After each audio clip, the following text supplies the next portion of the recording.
Hello, ഇന്ന് സിക്ക് സ്കൂളുള്ള ദിവസമാണ് കേട്ടോ. അപ്പം സ്കൂളുള്ള ദിവസം എല്ലാവർക്കും ഭയങ്കര തിരക്കായിക്കുമല്ലോ.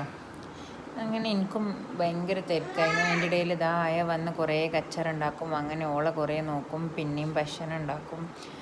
അങ്ങനെ ഇവൾക്ക് സ്കൂളിൽ നിന്ന് ലഞ്ചൊക്കെ കിട്ടും, പക്ഷേ ഇവൾക്ക് സ്കൂളിലത്തെ ഭക്ഷണം ചോറൊന്നും പറ്റണില്ല എന്ന് പറഞ്ഞിട്ട് ഇവൾ എൻ്റെ അടുത്തുനിന്ന് വീട്ടിൽ നിന്ന് കൊണ്ടുപോകലാണ് ഭക്ഷണമൊക്കെ. അപ്പം ഞാൻ ഓൾക്കുള്ള കറിയും മുട്ട പൊരിച്ചതൊക്കെ ആക്കി ലഞ്ച് ബോക്സിൽ വെച്ചിട്ട് ഓളെ പറഞ്ഞേക്കാണ്. അപ്പോൾ ഇതാ അത് എന്നുള്ള കലാപരിപാടിയാണിത്. അതായത് അയക്ക് ഇവൾ പോകുമ്പോൾ ഭയങ്കര സങ്കടമാണ്. എന്നിട്ട് ഇവൾ ഗേറ്റിൻ്റെ അപ്പുറത്ത് നിന്നിട്ട് ഇവൾക്ക് കുറേ കൈ കൊടുക്കും, കുറേ ഓളെ പിന്നെയും വിളിക്കും, പിന്നെയും കൈ കൊടുക്കും. അങ്ങനെ ഓള് പോണ വരെ ഇവൾക്ക് എന്ത് ചെയ്യണം, ഓളിങ്ങനെ കണ്ടുകൊണ്ട് നിൽക്കണം. വീട്ടിലുണ്ടായ രണ്ടാൾ നല്ല കച്ചറയായിട്ടുണ്ടാകുക. അങ്ങനെ ദാ സിയൻ്റെ വണ്ടി വന്നു, സിയ പോയി. പിന്നെ ഞാൻ അയനെ എടുത്തിട്ട് ഉള്ളിലേക്ക് കയറി